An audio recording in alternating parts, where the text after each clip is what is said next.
Hi, I'm Steve Clemons, and I have a question. The U.S. wants to keep the war in Ukraine going until Russia's will is broken and Ukraine is secure and sovereign. But is that strategy working? Let's get to the bottom line.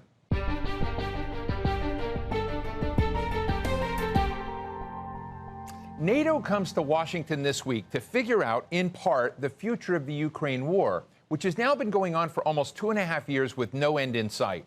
In an epic battle of wills, Russia and the West are testing which side will back down first.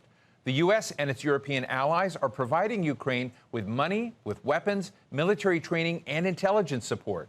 On the other side, Russia is insisting on a buffer zone along eastern Ukraine and wants Kyiv to abandon aspirations of membership in the NATO alliance. So what does all this mean for Ukraine and its future, and how many more months or years of fighting before both sides will sit down at a negotiating table? Today, we're talking with Ian Bremmer, president of the global political risk firm Eurasia Group and editor-at-large at Time magazine.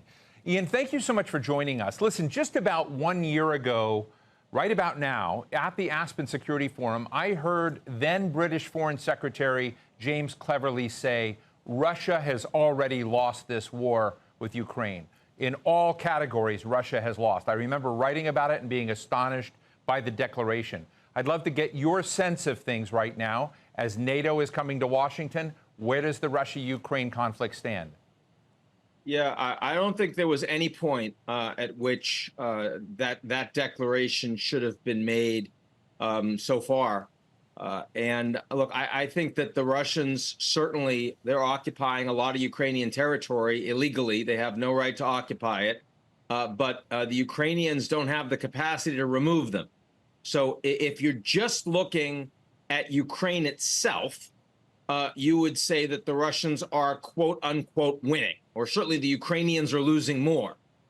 If you look at the world, and you look at the fact that Putin just made his trip to North Korea because Kim Jong-un and the Iranian supreme leader are the only countries in the world that are willing to provide direct military assistance to the Russians, and you see the hundreds of billions of Russian assets that have been frozen and now increasingly functionally seized, and you see the impact of a stronger, expanded NATO, you would certainly say that the Russians are losing globally. I mean, they are in a much worse position as a country, as a military, as an economy today than they were on February 22nd, before they started this massive invasion of Ukraine.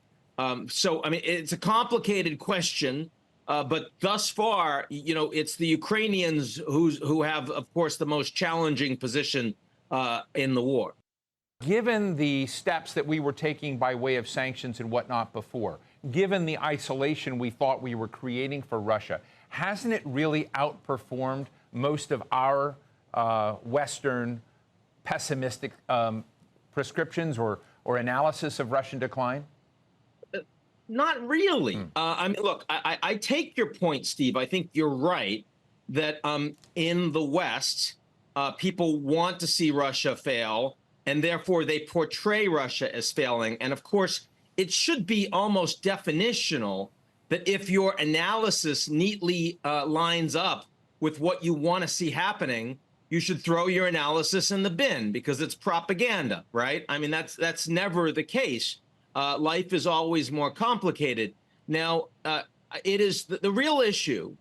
Russia right now has a war economy, and they've lost, roughly 1 million able-bodied men scared of the draft, who have been traveling to countries like the Emirates and Armenia and Georgia and anywhere they can go, which of course really hurts the Russian economy long term. This is, if you look under the hood of the Russian economy, this is a country that is not doing well. But the willingness of the United States and Europe to take economic pain to hurt the Russians is minimal.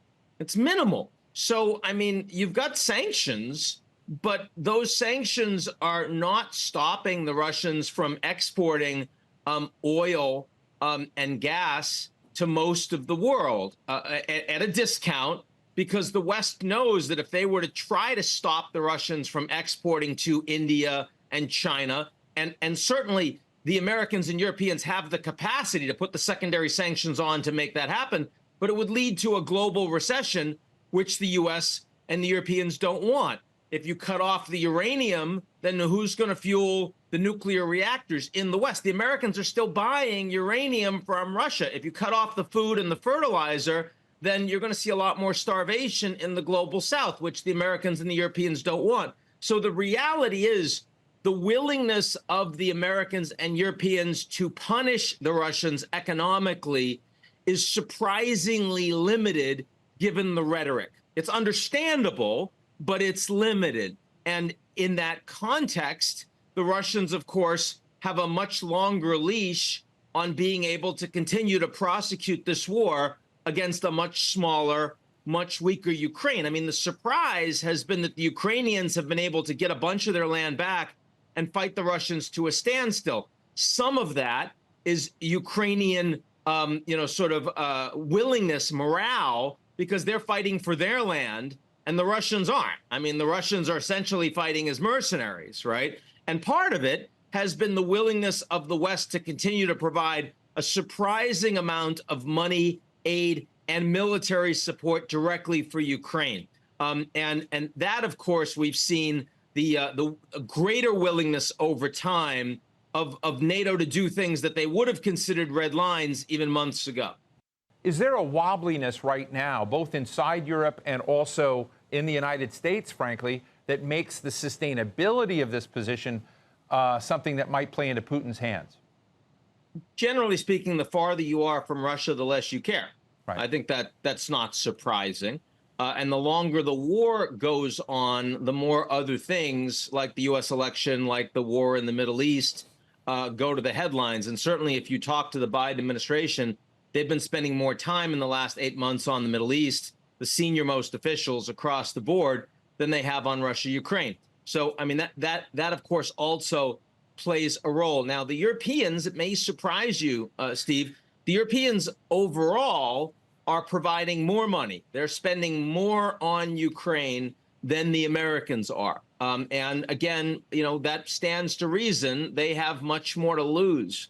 But it is true that it took some 6 months for the Americans to get that $61 billion package through. It did have very strong bipartisan support from the Americans on the Democratic and Republican side, but no guarantees that would continue, certainly not under a Trump administration, and potentially not even under a Biden administration. It's also getting a lot harder for the Ukrainians to continue to raise young men to be able and willing to fight and to train them to be on the front lines. Ukraine is a much smaller population than Russia. It's also a democracy. Russia's an authoritarian regime. It's much easier for Russia to engage in forced human trafficking and to take ethnic minorities from the Middle Volga or Siberia and force them to fight. Much easier for them to take people from prison, force them to fight. Ukrainians have a harder time doing that, and it's a much smaller country. So for many reasons, if you look over 2025, you would say probably the Ukrainians are going to have a harder time maintaining the present front lines than the Russians are going to have.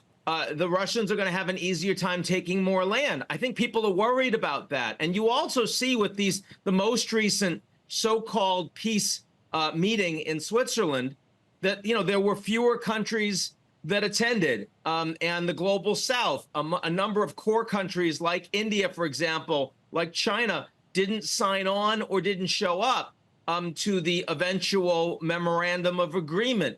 As the war persists, Ukrainians are getting more skittish about fighting it, and the rest of the world is moving more towards we need a ceasefire. So, of course, if you're Putin, you understand that playing the long game is an advantage for you.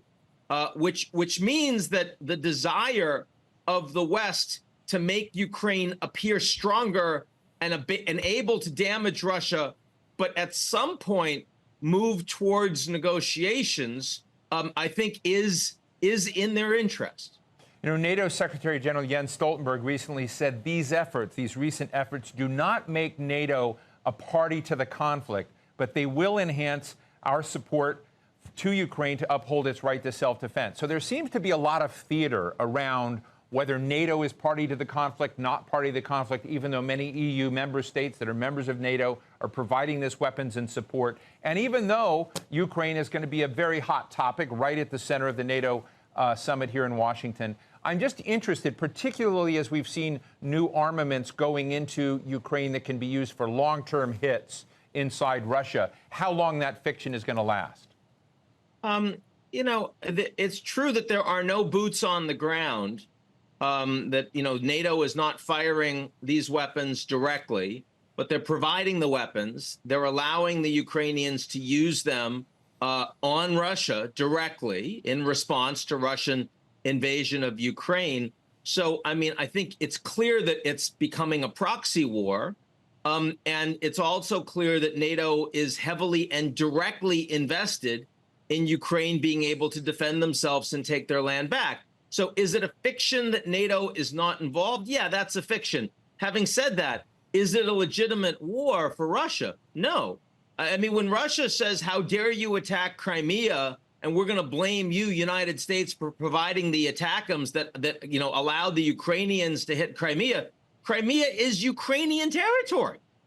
It was annexed illegally by the Russians. So, I mean, you know, the fact that the Russians are making, you know, the foreign minister, Sergei Lavrov, is making that argument, you know, just shows how much in breach of international law the Russians continue to be. I mean, the fact is that the North Koreans and the Iranians are two of the only countries in the world that actually support Russia's position in the war of Ukraine. China does not. China trades with Russia. China is one of Russia's best friends. And yet the Chinese have consistently said that they fully respect Ukrainian territorial integrity. The foreign minister has said that includes Crimea. So, I mean, the fact is that the Russians are fighting an illegitimate, illegal war.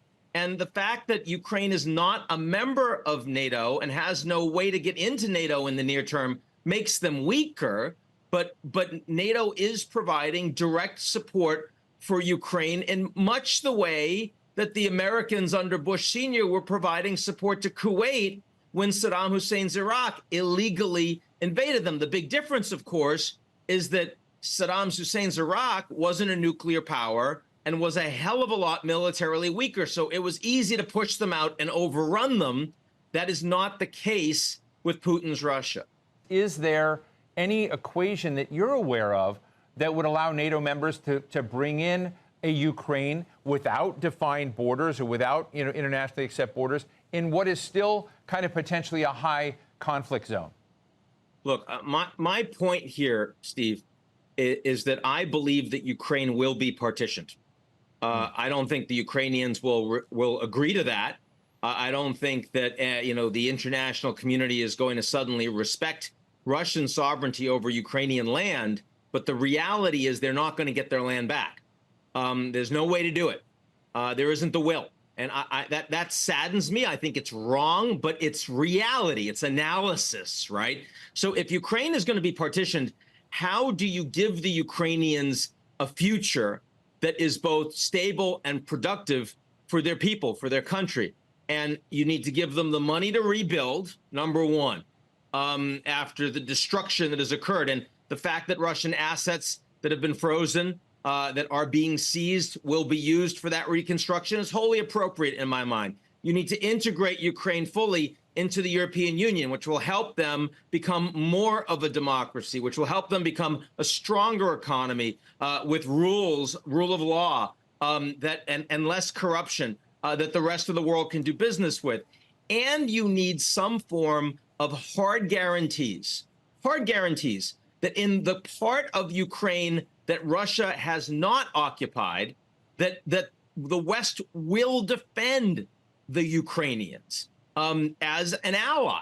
And I don't know exactly what part of Ukrainian territory that will be. Will that be the whole 80% that Russia doesn't occupy right now? Will it be some diminished piece? But there has to be some ability that Ukrainians know that going forward, the Americans and the allies really have their back in a way that in 2014 and in 2022, they certainly did not. NATO membership is the best way to eventually affect that, in my view. But that can probably only occur when we have a ceasefire between Russia and Ukraine. That is not contingent, but it nonetheless is a reality. So that's what I'm talking about, Steve. It can't just be, like the Budapest memorandum, when the Americans and the Brits and the Russians all said, oh, if you give up your nuclear weapons, we'll make sure we defend you. But there's no guarantees there. They gave up their nukes, and then the Russians invaded, and the West was like, oh, well, right? I mean, that really undermines what a commitment from the United States means. I mean, not Russia, because no one takes their commitment seriously. But in principle, an American commitment should mean something. And to Ukraine over the last couple of decades, it has not. Ian, if Donald Trump wins the presidential election in the United States in November, what does that mean for Ukraine in this equation? Well, Donald Trump wants to end the war in Ukraine. And that means he will tell Zelensky, you've got to accept the present territorial line, or I'm not going to give you any more support. So ceasefire, start negotiations, no more fighting. And the Russians, he will say the same thing.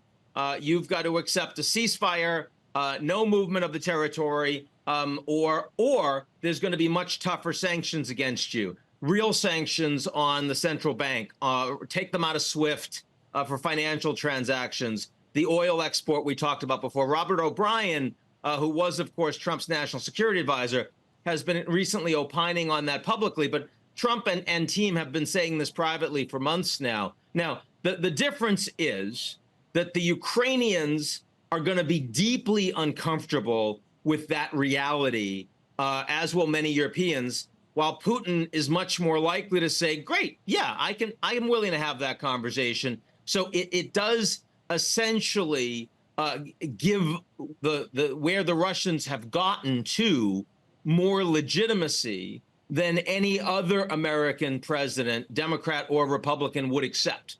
Roughly, I mean, I don't want to misstate you, but, actually what you just defined Trump is doing seems to approximate what you think will happen in the end anyway. I mean, it's sort of, am I getting that wrong? You're getting it wrong because I think what Trump will do will not be coordinated with America's allies. Trump is a unilateralist. He doesn't like a strong Europe. He certainly doesn't want to work closely with the EU. He liked Brexit. When he speaks with Macron, he's like, when are you going to do a Frexit, right? So Biden's approach has been very much a multilateral approach that makes NATO stronger because it coordinates with all NATO allies.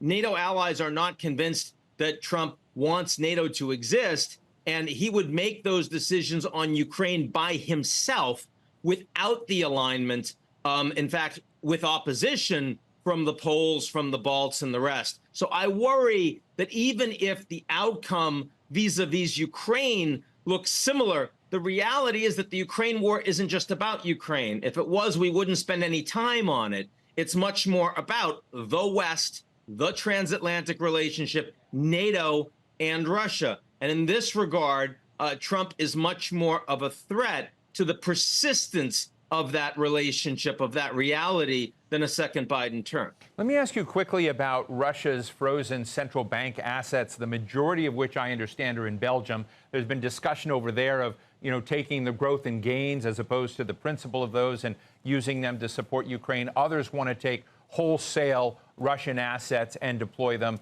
to Ukraine. And there's a big split in the kind of global financial sector, I would say. We have some former secretaries of Treasury in the U.S., like Larry Summers, who are willing to basically take those Russian assets. You have others, like his former boss, Secretary Bob Rubin, who think that opens up a Pandora's box and really creates another destabilization in essentially the commons of the global financial architecture. I'd love to get your take on that. Well, it's already happened.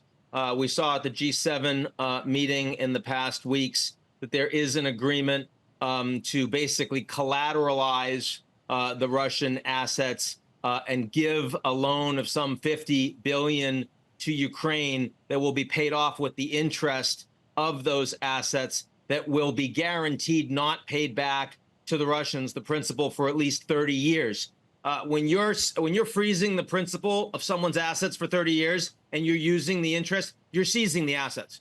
So there isn't actually, I mean, it's a nice, sort of a hand-waving kind of legal fix to the disagreement that you spoke of.